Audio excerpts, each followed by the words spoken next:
Bismillahirrahmanirrahim. Assalamualaikum warahmatullahi wabarakatuh. Saya di sini sebagai perwakilan dari kelompok 1 kami akan menyampaikan presentasi mengenai A New Biology for 21 Century dengan anggota kelompok saya sendiri Inlailatul Khairunisa dan juga Nadifa. Baik, langsung saja membahas tentang The New Biology Great Potential.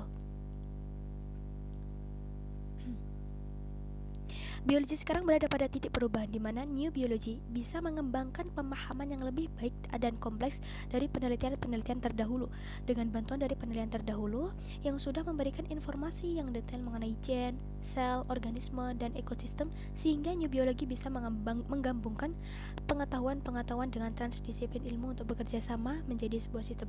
Jadi di sini biologi berada pada titik perubahan, di mana sekarang New Biology intinya adalah bergabung atau untuk mengembangkan pemahaman kompleks dengan cara kita berintegrasi dengan transdisiplin ilmu yang lainnya dengan bantuan dari informasi-informasi yang dasar dari penelitian-penelitian terdahulu, dan juga sekarang dibantu dengan teknologi yang semakin canggih, semakin modern, sehingga mempermudahkan New Biology untuk mengembangkan pemahaman yang kompleks gitu. Baik, lanjut. New Biology dipercaya mempunyai potensi untuk menghadapi tantangan-tantangan yang sedang dihadapi manusia saat ini, mulai dari bidang pangan, lingkungan, energi, dan kesehatan. Nah, di sini potensi pengembangan ilmu biologi bertumpu pada dua fakta kuat, yaitu organisme yang terikat oleh evolusi. Apa itu evolusi? Evolution is descent with modification, that is species change over time, surveillance of new species, and share a common grandmother. Jadi evolusi adalah keturunan dengan modifikasi, artinya spesies berubah seiring waktu, pengawasan spesies baru, dan berbagai nenek moyang yang sama. Charles Darwin.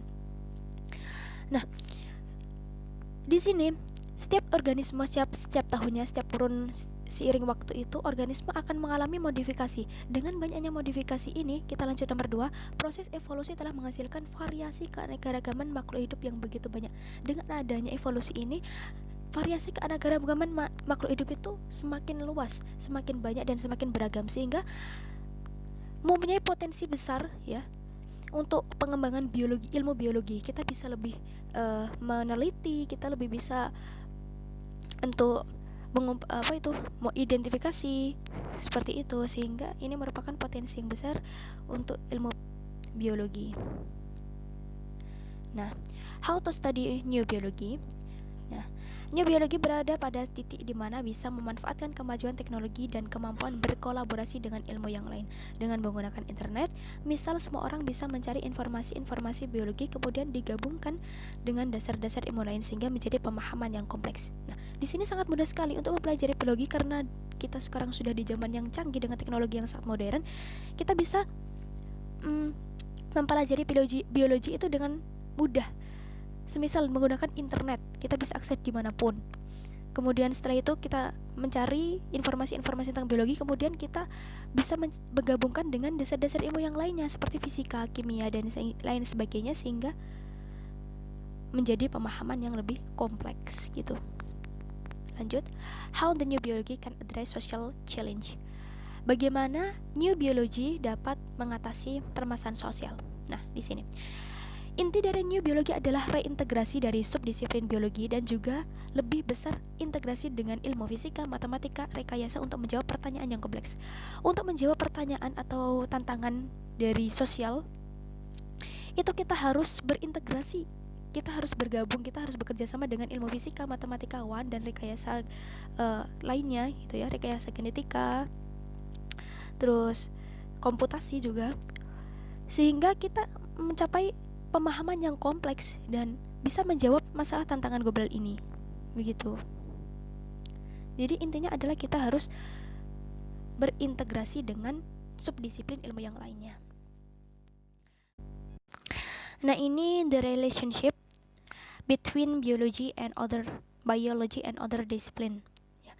Jadi di sini ada beberapa ilmu sains ya, seperti physical and chemical science, computer science, biology, engineering, Science, Education, and Mathematics. Itu sains ini, ilmu-ilmu sains itu bergabung menjadi satu, menjadi sebuah organisasi atau kayak lembaga gitu ya, di mana organisasi itu bekerja sama untuk menganalisis, memprediksi gitu, sehingga memudahkan biologi untuk memecahkan atau menjawab pertanyaan-pertanyaan tentang tantangan sosial di masa sekarang ini, seperti healthy environment, energy, and food. A new biology approach to food challenge. Ya, jadi tantangan besar dari new biology di bidang pangan adalah bagaimana new biology bisa menumbuhkan makanan yang cukup dan berkualitas tinggi sehingga diharapkan bisa meningkatkan kebutuhan pangan manusia. Nah, ini tantangannya.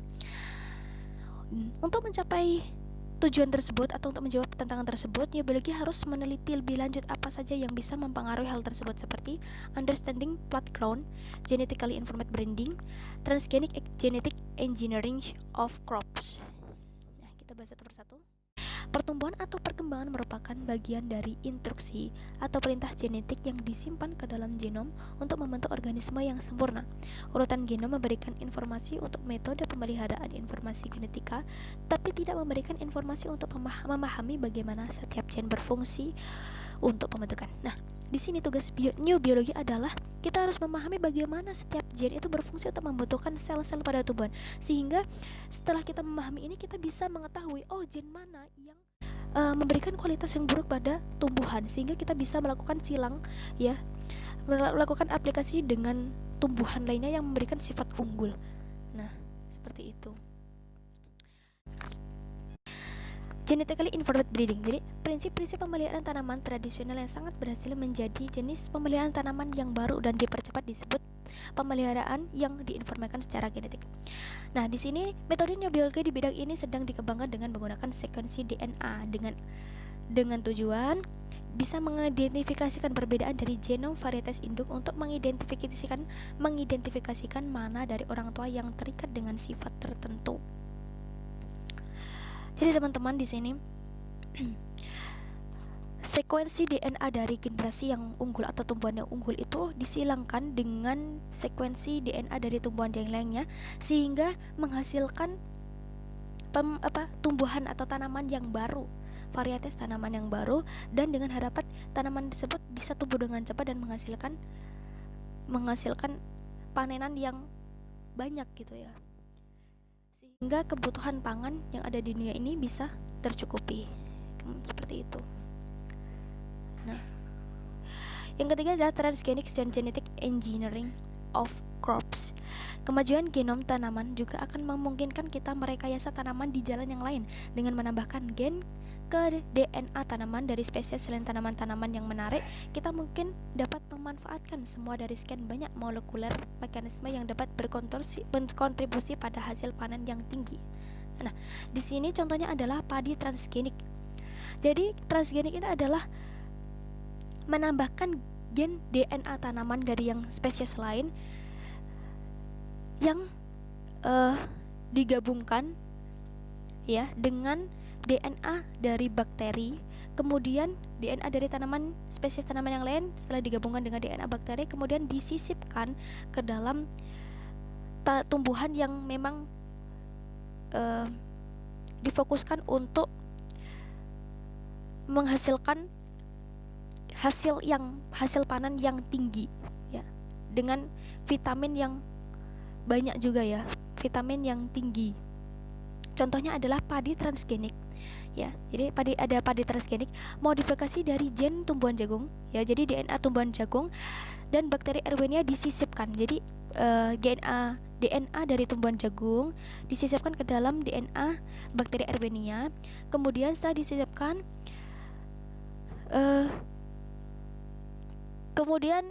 itu DNA dari jagung yang sudah disisipkan dalam bakteri kemudian disisipkan kembali ke dalam kromosom padi sehingga terbentuk sifat dari padi itu yang mengandung provitamin dengan panenan yang mengandung provitamin A dalam jumlah yang tinggi, sehingga nutrisinya kan semakin tinggi, mencukupi kebutuhan nutrisi masyarakat banyak. The research and benefit that are provided by the living world and considered is ecosystem service, Millennium Ecosystem Assessment 2005. Jadi Jasa ekosistem adalah layanan yang diberikan oleh ekosistem untuk memenuhi segala kebutuhan kita. Nah, jumlah layanan yang diberikan ekosistem bergantung pada dasarnya pada produktivitasnya, yaitu kemampuan mereka untuk menggunakan energi matahari untuk membuat sebuah molekul yang kompleks dan mengandung karbon seperti gula dan pati. Nah, untuk menghasilkan molekul-molekul yang kompleks ini dan menghasilkan kebutuhan untuk kita sebagai manusia, maka sebagai manusia kita harus mempertahankan ekosistem sehingga produktivitas dari mereka tetap tinggi bahkan dalam menghadapi perubahan iklim yang pesat. Jadi tetap bisa memenuhi kebutuhan kita. Keterkaitan biologi dengan disiplin ilmu lain dalam ekosistem. Untuk mempertahankan ekosistem sehingga dapat menghasilkan benefit yang baru atau keuntungan yang besar, maka biologi baru menggabungkan dasar pengetahuan ekologi dengan biologi organisme, biologi evolusioner dan komparatif, klimatologi, hidrologi, ilmu tanah, lingkungan, sipil dan rekayasa sistem. Ya, di sini adalah keterkaitan biologi dengan disiplin ilmu yang lain atau kerjasama biologi dengan disiplin ilmu yang lain untuk menciptakan ekosistem yang terjaga, ya, dan tetap produktif untuk menghasilkan jasanya. Nah, contohnya adalah Departemen Pertanian melakukan inventarisasi pertanian dan tanah, Badan Perlindungan Lingkungan yang bertugas mengukur kualitas udara dan air, ahli ekologi mengandalkan ilmu tanah dan studi hidrologi untuk memodelan relung ekologi yang bermakna yang sangat penting digunakan dalam konservasi.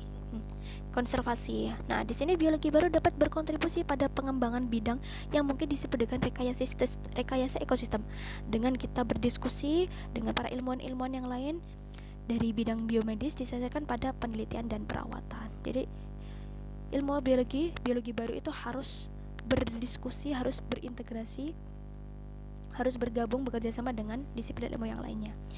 Lanjut, a new biology approach to the energy challenge. Bahan bakar fosil meningkatkan karbon dioksida emisi yang terkait dengan peningkatan risiko pemanasan global. Ya. Di sini, the new biology dapat membantu mendorong produksi berkelanjutan biofuel dengan motivasi untuk memproduksi lebih banyak biofuel adalah untuk mengurangi ketergantungan pada bahan bakar transportasi berbasis minyak bumi. Nah, di sini biologi itu mempunyai peran penting dalam energy challenge, yaitu dengan menciptakan atau membuat biofuel untuk menggantikan bahan bakar fosil. Nah, sumber daya alternatif untuk membuat biofuel. Banyak sekali pemanfaatan sumber daya alam untuk pembuatan biofuel seperti fermentasi untuk mengubah pati dari jagung menjadi etanol, pengolahan biji kelapa sawit, dan pengolahan etanol dari selulosa tanaman. Lanjut, a new biology approach to the healthy challenge. Ya, jadi biologi ini juga mempunyai peran penting dalam tantangan kesehatan. Tujuan dari pendidikan biologi baru atau new biologi untuk kesehatan adalah untuk memantau kesehatan setiap individu dan mengobati kerusakan apa yang terjadi pada setiap individu dan cara yang disesuaikan dengan individu tersebut. Nah, jadi new biologi itu sangat berperan penting dalam tantangan kesehatan, yaitu untuk mengobati terus memantau kesehatan pada organisme atau individu sehingga organisme itu bisa tumbuh sehat gitu. Nah, ini kontribusi langsung biologi terhadap kesehatan. Misalnya, teknik fertilasi in vitro telah dapat diaplikasikan tidak hanya pada hewan ternak tetapi dapat dilakukan pada manusia. Teknik ini dapat membantu pasangan suami istri yang sulit mendapatkan keturunan karena suatu kelainan dan bisa mendapatkan keturunan. Nah, gitu. Jadi ini salah satu manfaatnya adalah teknik fertilasi in vitro. Terus ada lagi, para penderita penyakit yang mengalami kerusakan pada salah satu organ tubuhnya kini telah mendapatkan jalan keluarnya, yaitu melalui teknik transplantasi atau pencakokan organ gitu. Terus virologi pun telah memberikan sumbangannya pada dunia kedokteran dengan mendasari pengetahuan dalam usaha menciptakan vaksin-vaksin dan kemudian bisa digunakan oleh masyarakat untuk untuk menangkal virus, ya, untuk menangkal virus yang masuk ke dalam tubuh gitu. Terus mikrobiologi kedokteran telah berhasil mengidentifikasikan beberapa jenis mikroba untuk yang menyebabkan penyakit pada manusia maupun hewan. Dengan demikian bisa menciptakan antibiotik untuk mikroba tersebut. Seperti itu. Why now? Karena selama beberapa dekade berikutnya, fisika, kimia, dan astronomi semuanya akan berubah. Fisikawan menemukan dasar konstituen materi dan energi serta menemukan bahwa konstituen berinteraksi dengan cara yang tidak diantisipasi. Kimiawan berhubungan dengan struktur dan sifat bahan untuk interaksi dari elektron di sekitar inti atom. Para astronom menghubungkan cahaya yang diterima dari bintang-bintang dan matahari dengan sifat-sifat kimia atom-atom yang menghasilkan cahaya itu. Dengan cara ini, hubungan baru dalam ilmu fisik menjadi nyata dan mendorong kemajuan lebih lanjut. Sebelum transisi yang berhubungan dengan penemuan elektron, para ilmuwan mengumpulkan jumlah data yang meningkat, tetapi data tersebut tidak dapat digunakan sepenuhnya karena kurangnya kerangka kerja konseptual.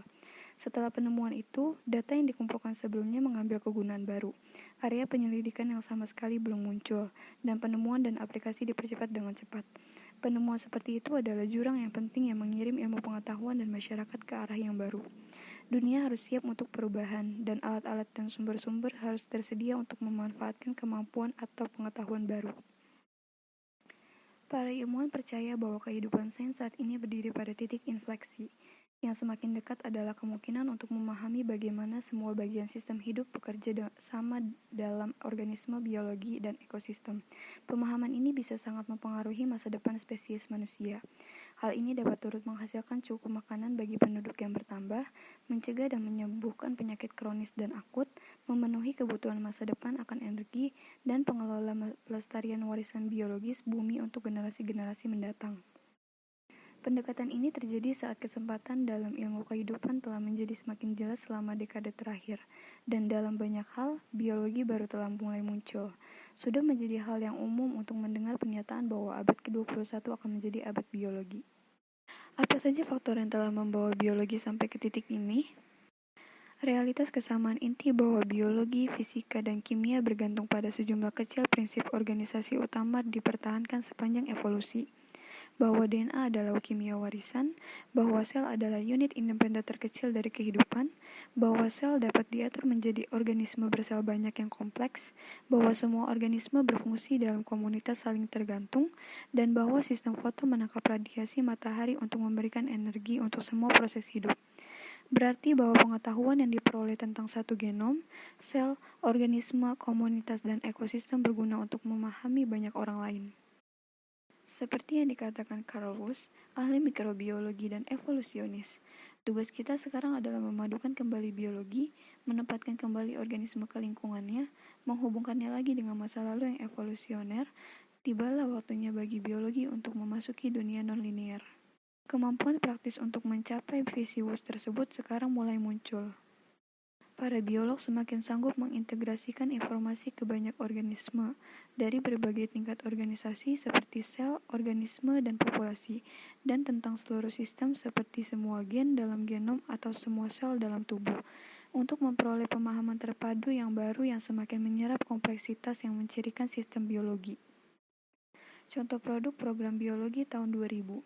Contoh yang baik adalah metagenomik, merupakan suatu ilmu yang mempelajari metagenom, yaitu seluruh DNA dari suatu ekosistem secara lengkap, bukan hanya dari satu organisme saja. Misalnya, segenggam tanah, 10 ml air laut, atau isi perut manusia. Para peneliti percaya bahwa kehidupan sains saat ini berdiri pada titik infleksi. Yang semakin dekat adalah kemungkinan untuk memahami bagaimana semua bagian sistem hidup bekerja sama dalam organisme biologi dan ekosistem. Pemahaman ini bisa sangat mempengaruhi masa depan spesies manusia. Hal ini dapat turut menghasilkan cukup makanan bagi penduduk yang bertambah, mencegah dan menyembuhkan penyakit kronis dan akut, memenuhi kebutuhan masa depan akan energi, dan mengelola pelestarian warisan biologis bumi untuk generasi-generasi mendatang. Pendekatan ini terjadi saat kesempatan dalam ilmu kehidupan telah menjadi semakin jelas selama dekade terakhir, dan dalam banyak hal, biologi baru mulai muncul. Sudah menjadi hal yang umum untuk mendengar pernyataan bahwa abad ke-21 akan menjadi abad biologi. Contoh lainnya adalah genom populasi, tempat para peneliti menghasilkan beragam genom lengkap dari berbagai individu dalam suatu spesies. Selama 15 tahun terakhir, perkembangan alat dan teknologi telah memperluas kemampuan riset hingga di luar pengurutan genom.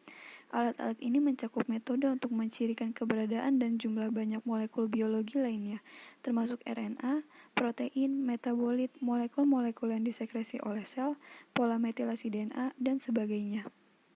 Dengan dapat mengumpulkan dan menganalisis kumpulan data yang komprehensif, para peneliti dapat menghubungkan dan mengintegrasikan komponen sistem biologi, suatu upaya yang dikenal sebagai biologi sistem. Hal tersebut juga memungkinkan para peneliti untuk menyelidiki organisme selain sistem model yang telah dipelajari di masa lalu. Dengan relatif sedikit upaya dan biaya, para peneliti dapat memperoleh informasi tentang genom, pola ekspresi gen, dan variasi populasi suatu organisme. Salah satu akibatnya adalah berkembangnya bidang-bidang seperti genomika kutub, genomika pertanian, dan genomika ekologis. Teknologi dan ilmu yang memiliki dampak besar dalam banyak bidang penelitian biologi. Pertama, information technologies. Pengembangan perangkat lunak canggih, misalnya sistem operasi antarmuka ramah pengguna, algoritma yang mampu menjalankan komputasi secara efisien, protokol perangkat lunak untuk memastikan penyampaian data bebas kesalahan, dan standar untuk pertukaran data komunikasi antar komputer dengan perangkat lainnya. 2. In vivo and real-time imaging of cells, organism, and ecosystem. Teknologi in vivo and real-time yang menggambarkan cakupan serangkaian metode yang terkait seperti fluorescence syndrome, total refleksi internal fluorescence, cone microscope, dan teknologi terkait mereka seperti manipulasi protein fluorescent dan MRI reagent pada tingkat seluler dan organisme. Sel dikemas dengan rapat ribuan komponen yang berinteraksi yang harus diproduksi, diangkut, dirangkai menjadi kompleks dan didaur ulang semuanya pada waktu dan tempat yang tepat. Teknologi berkualitas tinggi. Kemampuan untuk mengurutkan setiap genom atau bagian yang relevan dari genom akan berdampak besar pada kemampuan untuk mengembangkan dan mengirimkan obat-obatan pribadi untuk mempercepat pembudidayaan tanaman dan memantau kondisi lingkungan.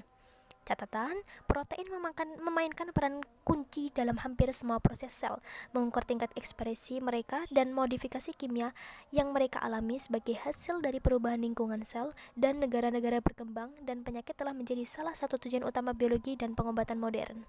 Lanjut, 4. Sistem biologi yang direkayasa. Pemahaman dan manipulasi sistem biologi sangat bergantung pada kemampuannya untuk berkembang biak di laboratorium dan untuk beberapa hal dalam skala produksi yang komersial. Ilmu dasar 1. Biology system. Biology system adalah kemampuan untuk memprediksi bagaimana entitas di bawah pertimbangan akan berperilaku di bawah kondisi yang belum diperiksa. Jadi sistem biologi ini mencari pemahaman kuantitatif tentang bagaimana proses biologi yang kompleks melalui interaksi yang dinamis terhadap komponen-komponen yang dapat mencakup beragam fungsi molekuler, sel, organisme, masyarakat, dan ekosistem. Nah, yang kedua adalah computational biology. Biologi dan matematika telah lama terjalin, contohnya gaya molekuler dalam protein, pola biologis pembentukan, dan penyebaran sinyal bersama aksis telah dipelajari menggunakan alat analisis Yang ketiga adalah synthesis biology. Biologi sintesis menggunakan modul biologi sebagai komponen untuk merancang sistem biologi baru dengan menstandarisasi bagian-bagian biologi dan caranya mengelompokkan bagian dapat terhubung secara fungsional. Bidang ini bertujuan untuk membuat rekayasa genetika berskala besar. Nah, sintesis biologi ini bertujuan untuk membuat rekayasa genetika dalam skala besar, lebih mudah dan lebih dapat diprediksi. Sehingga hasil dari rekayasa genetika ini bisa menghasilkan suatu sel, organisme atau sistem yang terinspirasi secara biologis dengan pastinya aplikasi atau bantuan dari alat-alat industri atau terapi yang dioptimalkan. Baik, itu saja presentasi dari kelompok kami. Jika ada salahnya kami mohon maaf karena kami juga masih belajar dan kita saling sama-sama belajar. Mohon untuk dibetulkan dan semoga ilmunya bermanfaat. Demikian dari kami. Wassalamualaikum warahmatullahi wabarakatuh.